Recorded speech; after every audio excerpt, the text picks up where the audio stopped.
নমস্কাৰ মৰমৰ ছাত্ৰ ছাত্ৰীসকল কি খবৰ তোমালোকৰ আশা কৰোঁ তোমালোকে ভালেই আছা মোৰো ভালেই ঠিক আছে আমি এতিয়া এটা শব্দত প্ৰকাশ কৰাৰ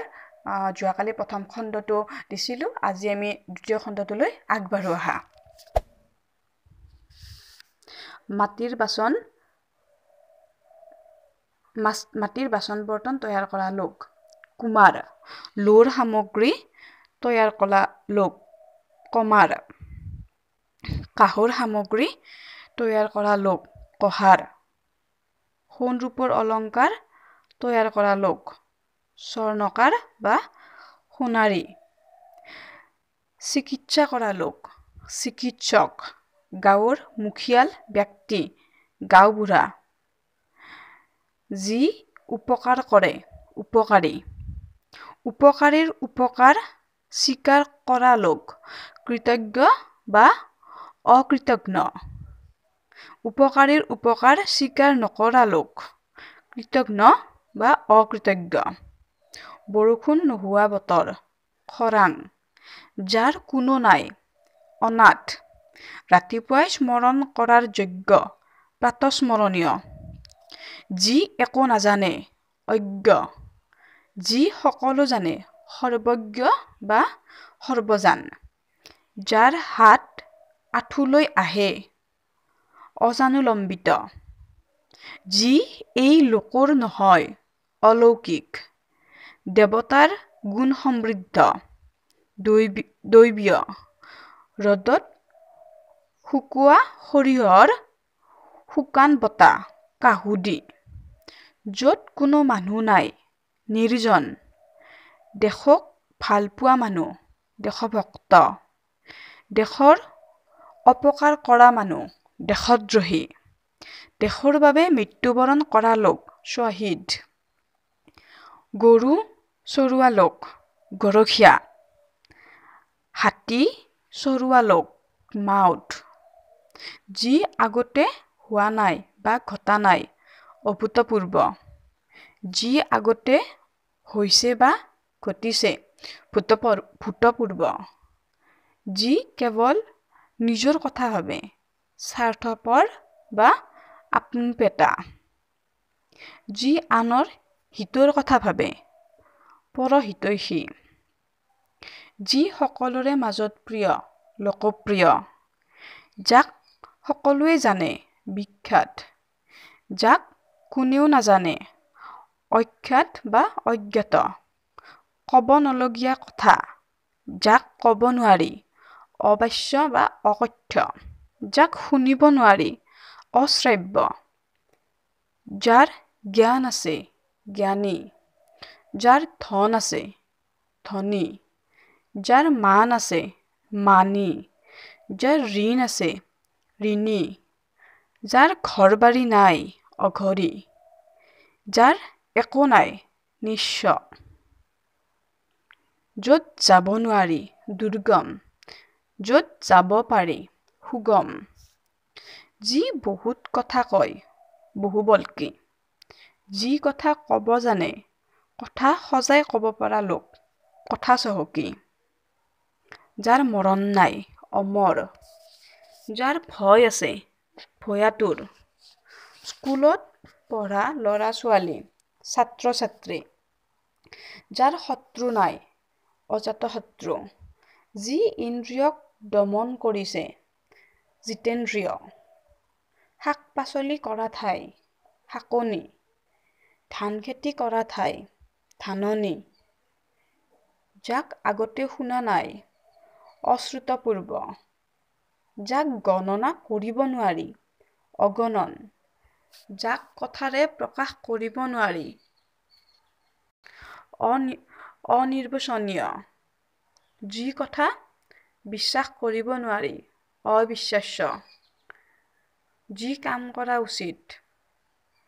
কৰ্তব্য যি পুৰি নাযায় অদাৰ্য যি নিয়মমতে খৰচ কৰে মিতব্যয়ী যি মাটি ফুটি ওলায় উদ্ভিদ যি বিদ্যা লাভ কৰিছে কৃতবিদ্য বহুতৰ মাজত প্ৰধান শ্ৰেষ্ঠ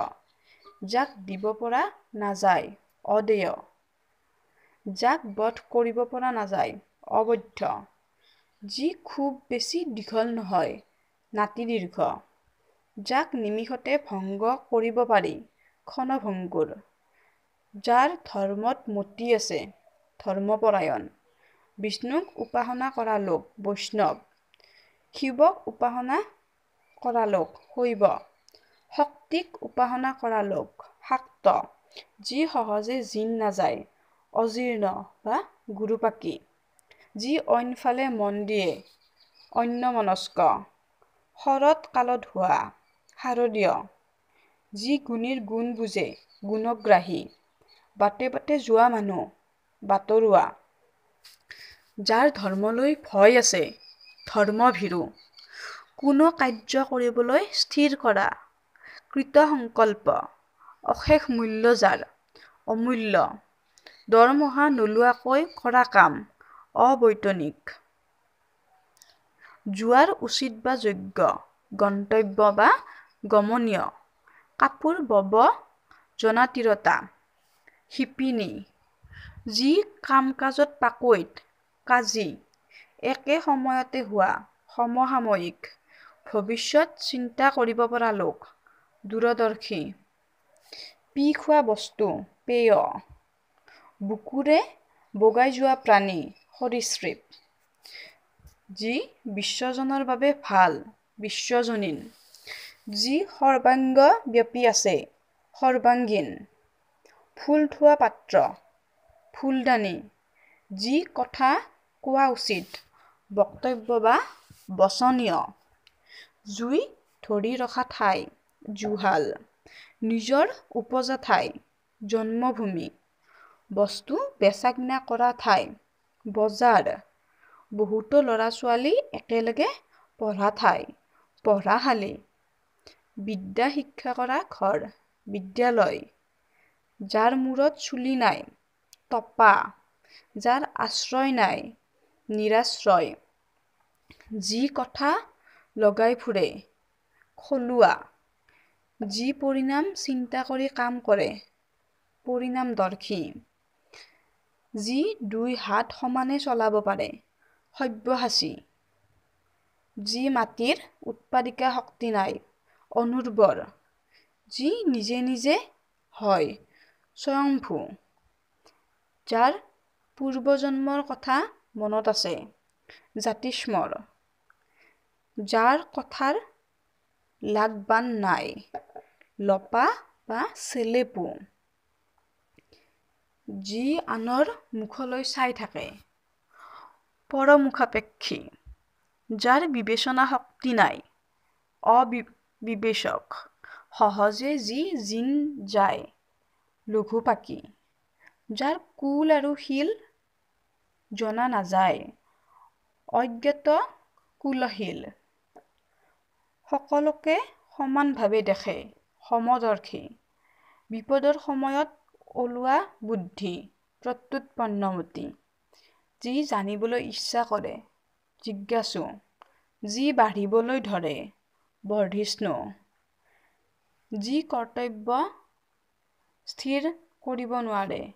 কিং কৰ্তব্য বিমূঢ়, যি মাতৃৰ এটি মাত্ৰ সন্তান, কাকবন্ধ্যা, যি পুৰুষে বিয়া কৰোৱা নাই, অবিবাহিত, যি নিজকে পণ্ডিত বুলি ভাবে, পণ্ডিতমন্য, আনৰ দোষ দেখা স্বভাৱ, অসূয়া, যাৰ জন্ম নাই, অজ, ফুল নুফুলাকৈ গুটি হোৱা গছ, বনস্পতি, শত্ৰুক জয় কৰে যি, শত্ৰুঞ্জয়, ৰিপুক জয় কৰে যি, ৰিপুঞ্জয়, যাৰ আগত জন্ম, অগ্ৰজ, যাৰ পিছত জন্ম, অনুজ, আগে আগে গমন কৰে যি, অগ্ৰগামী, পিছে পিছে গমন কৰে যি,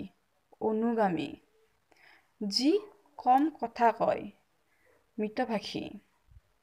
যি দিনত এবাৰ মাত্ৰ আহাৰ কৰে বা আহাৰ গ্ৰহণ কৰে, একাহাৰী, ঘৰে ঘৰে বস্তু বিক্ৰী কৰি ফুৰা তিৰোতা, পোহাৰী নোহোৱা বস্তু সৃষ্টি কৰা উদ্ভাৱন মাটিৰে তৈয়াৰী শিল্পকৰ্ম মৃৎশিল্প বা মৃৎশিল্প যি মাটিৰে নিৰ্মাণ কৰা হয় মৃন্ময় যাৰ মৰমৰো অৱস্থা মুমূৰ্ষ ধন্যবাদ এইখিনি তোমালোকে হয়তো বহীত লিখি ৰাখিবা আৰু লগতে মুখস্থও কৰিবা কাৰণ এইকেইটা প্ৰথম খণ্ডটো আৰু দ্বিতীয় খণ্ডটোত দিয়া মুঠ 230টা এটা শব্দত প্ৰকাশ কৰা আছে এই গোটেইখিনি মনত ৰাখিলে তোমালোকৰ ক্লাছ 3-4 পৰা যি আহে মানে প্ৰাথমিক পৰ্যায়ৰ পৰা উচ্চতৰ মাধ্যমিক পৰ্যায়লৈ হোৱা বিভিন্ন পৰীক্ষাত অহা এটা শব্দত প্ৰকাশ কৰা এইখিনিৰ ভিতৰতে পাই যাবা গতিকে আশা কৰোঁ তোমালোকে এইখিনিৰে নিশ্চয় অলপ হ'লেও উপকৃত হ'বা ধন্যবাদ